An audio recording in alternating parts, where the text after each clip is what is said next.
نہ کوئی غم کرو نہ خوف، خوشیاں مناؤ جنت کی جس کا تم سے وعدہ کیا گیا تھا۔ اللہ کی ربوبیت پر اطمینان جب انسان کو ہو جاتا، میرا رب اللہ ہے، ربی اللہ، انسان کے لیے نہ کوئی کھٹکا، نہ کوئی خطرہ، نہ کوئی خوف، نہ کوئی حزن۔ جو کچھ ہو رہا ہے کس کے اذن سے ہو رہا ہے؟ اللہ کے اذن سے۔ اللہ کے اذن کے بغیر پتہ تک نہیں ہلتا۔ یہ کوئی اندھا بہرا مادہ نہیں ہے جس سے مجھے کوئی خوف ہو۔ اندھا بھینسا چلا رہا ہو اس سے تو ڈرنے کا ہر انسان کو ڈرنا چاہیے، نہ معلوم کس کو ٹکر مار دے، لیکن نہیں، اس کائنات کو چلانے والا ایک سمیع و بصیر خدا ہے۔ وہ جو میرا دوست ہے، میرا ولی ہے، اللہ ولی الذین آمنوا یخرجہم من الظلمات الی النور، اللہ اہل ایمان کا ولی ہے، ساتھی ہے، پشت پناہ ہے، مددگار ہے، حمایتی ہے۔ بتائیے جسے یقین ہو جائے کہ اللہ میرا مددگار، اللہ میرا محافظ، اللہ میرا پشت پناہ، اللہ میرا حمایتی، اس کے لیے کوئی خوف ہوگا؟ اس سے کوئی ڈر ہوگا؟ میں مثال دیا کرتا ہوں ایک بہت سادہ، پنجاب کے دیہات کی۔ تو بڑا چودھری ہے اور کوئی غریب کسان ہے، اس غریب کسان کے جانوروں کو ہر وقت اندیشہ ہوگا چوری کا، کوئی میری بھینس کھول کر نہ لے جائے، کوئی میرا بیل کھول کر نہ لے جائے۔ لیکن جس کے بارے میں یہ سب کو معلوم ہو کہ وہ جو بڑا چودھری ہے وہ اس کا دوست ہے، اس کی بچیا کو کوئی خوف ہوگا؟ اس کی بھینس پر کوئی ہاتھ ڈالے گا؟ اسے کوئی اندیشہ ہوگا؟ نہیں۔ کیوں؟ کہ وہ بڑا چودھری، بڑا اس کا یہاں کا سردار، جاگیردار، سب کو معلوم ہے وہ میرا دوست ہے، کوئی میرے خلاف اقدام نہیں کر سکتا۔ اس دنیا میں یہ چھوٹی سی بات اگر آپ کے دلی اطمینان اور سکون کا باعث بن سکتی ہے تو ذرا تصور کیجئے۔ میں لفظ تصور استعمال کروں گا صرف اس لیے کہ اس کا ہم جس کو کہتے ہیں ادراک اور شعور کر نہیں سکتے، اگر کے ساتھ کر سکتے۔ اگر یقین ہو کہ اللہ میرا مددگار اور یقین ہو کہ اللہ ہر آن میرے ساتھ ہے، پھر کوئی خوف؟ کس کا خوف؟ کوئی شے اللہ سے بالا تر ہے؟ کوئی قوت اس سے زیادہ طاقتور ہے؟ کوئی اس کے ارادے کو بدلنے والا ہے؟ کوئی اس کی مشیت کے آڑے آنے والا ہے؟ یہی بات ہے جو حضور نے فرمائی، یہ ایمان کا حاصل ہے لب لباب، کہ دیکھو اچھی طرح اس بات کو ذہن نشین کر لو، اگر تمام انسان مل کر تمہیں کوئی نقصان پہنچانا چاہے نہیں پہنچا سکتے، مگر جو کچھ اللہ نے لکھ دیا ہو، اور تمام انسان مل کر تمہیں کوئی نفع پہنچانا چاہے نہیں پہنچا سکتے، مگر وہ شے جو اللہ نے طے کر دی۔ آپ پھر میں کہوں گا ذرا طاری کیجئے، اسے فرض کیجئے، اسے سوچئے، اگر اس حدیث پر ہمارا دل ٹھکا ہوا ہو تو کسی سے ڈر ہوگا؟ یہ مجھے نقصان نہ پہنچا دے، یہ میری رپورٹ خراب نہ کر دے، یہ میری انکریمنٹ نہ رکوا دے، یہ میرا یہ نہ بگاڑ دے، یہ میرا یہ نقصان نہ پہنچا دے، اس کا ڈر، اس کا ڈر، اس کا خوف، اس کی خوشامد، اس کے لیے جا کر طرح طرح سے اپنی عزت نفس کو ذلیل کروانا اس کے سامنے۔ یہ سب کچھ کیوں کرتا ہے انسان؟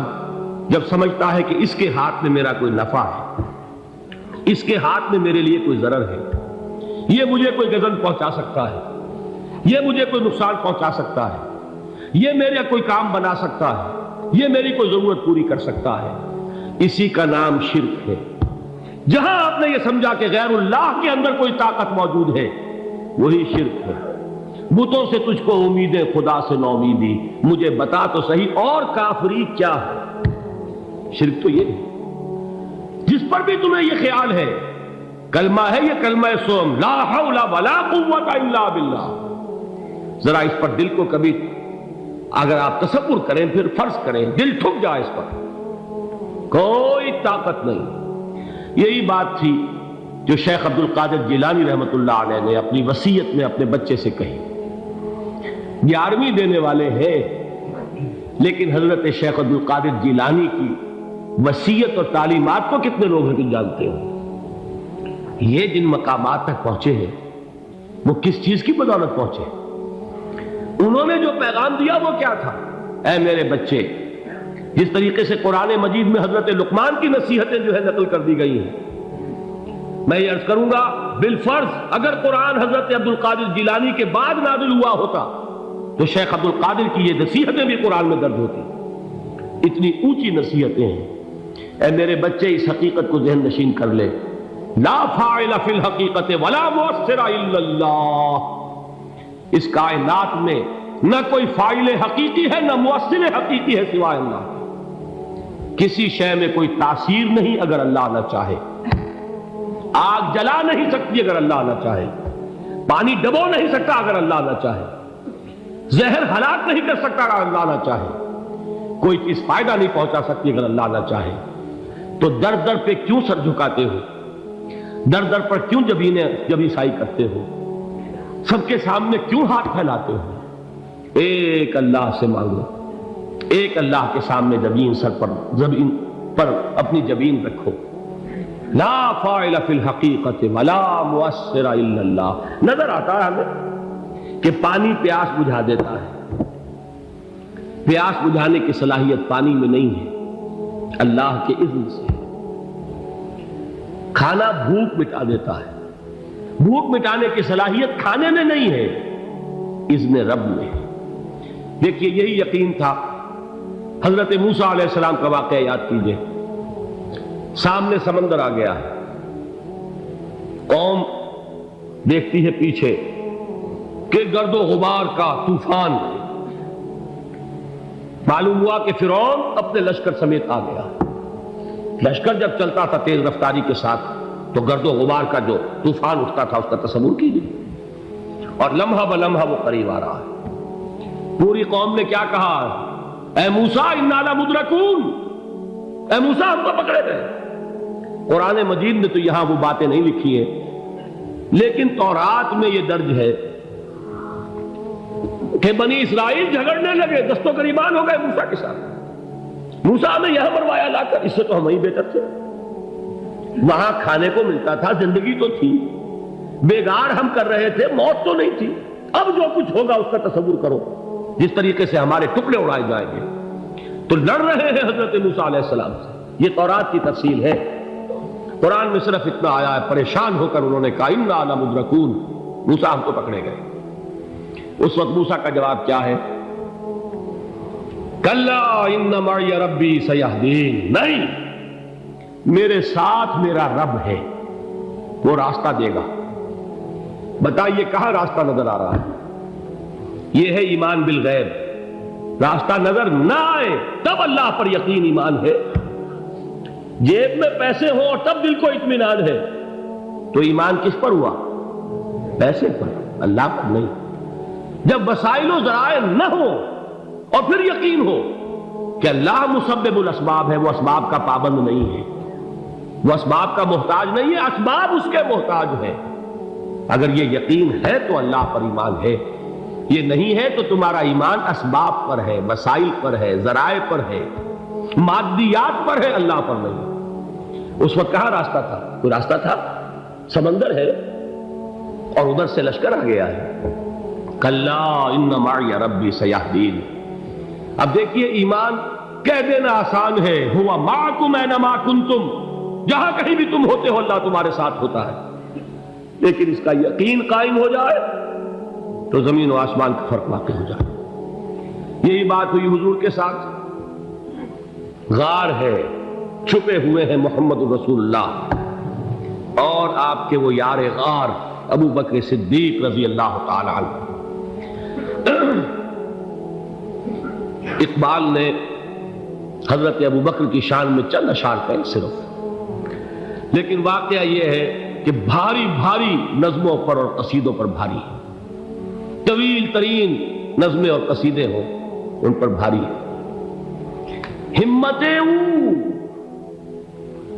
ابو بکر کی ہمت جو ہے، کشت ملت را چوں ابر، جیسے بارش سے کھیتی اپجتی ہے، ابو بکر کی ہمت اور عزیمت اس امت کو اسی طرح سینچنے والی ہے۔ ثانیے اسلام و غار و بدر و قبر،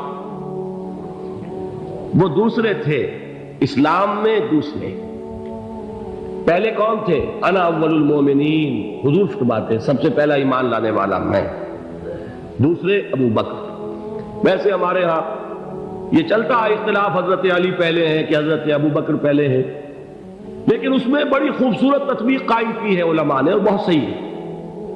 چار کے بارے میں فیصلہ ہی مت کرو کہ کون پہلے، ان کی ایک عجیب تقسیم کر دی ہے۔ آزاد مردوں میں، بالغ مردوں میں سب سے پہلے ابو بکر، بچوں میں سب سے پہلے علی، خواتین میں سب سے پہلے خدیجہ، اور غلاموں میں سب سے پہلے زید بن حارثہ۔ بڑی پیاری تقسیم ہے، یہ چاروں ہی پہلے ہیں، ہر ایک کے لیے اولیت ہے۔ اور واقعہ یہ ہے کہ اگر زمانی اعتبار سے تعین ہوگا تو پہلے خدیجۃ الکبریٰ آئیں گی رضی اللہ تعالی عنہ، کسی اور سے بات کرنے کی نوبت بعد میں آ سکتی ہے، پہلے تو اہلیہ محترمہ سے بات ہوئی، آتے ہی پہلی وحی ہوئی ہے، ابھی تبلیغ کا حکم نہیں تھا، کس کو بتایا واقعہ؟ ابھی اپنی نبوت کی تبلیغ کا تو حکم ہی نہیں آیا، واقعہ کس کا ہے؟ وہ خدیجہ کا ہے۔ جب کہا ہے کہ خشیت علی نفسی، مجھے اپنی جان کا اندیشہ ہے، تو کیا جواب دیا خدیجہ نے رضی اللہ تعالی عنہا؟ وہ صدیقۃ الکبریٰ ہے، صدیقات جو ہے خواتین ان میں چوٹی پر خدیجۃ الکبریٰ ہے رضی اللہ تعالی عنہا، اور صدیق جو مرد ہیں ان میں صدیق اکبر ہے ابو بکر صدیق رضی اللہ تعالی عنہ، لیکن صدیقات میں چوٹی پر۔ جب حضور نے فرمایا خشیت علی نفسی، کیا فرمایا، کیا عرض کیا، کیسے تسلی دی؟ نہیں نہیں، اللہ آپ کو ضائع نہیں کرے گا، آپ غریبوں کے ہمدرد ہیں، آپ مساکین کے تکالیف رفع کرنے والے ہیں، آپ بیواؤں کی سرپرستی کرتے ہیں، آپ مسافروں کی خدمت کرتے ہیں، اللہ آپ کو ضائع نہیں کرے گا۔ یہ یقین ہے اس خاتون کے اندر۔ خیر وہ ایک علیحدہ بات ہو جائے گی۔ میرے دل پر حضرت خدیجہ رضی اللہ تعالیٰ عنہ کی شخصیت کا بڑا گہرا نقش ہے، جو وہ کوئی اور ہی وقت اور موقع ہوا تو بیان ہوگا۔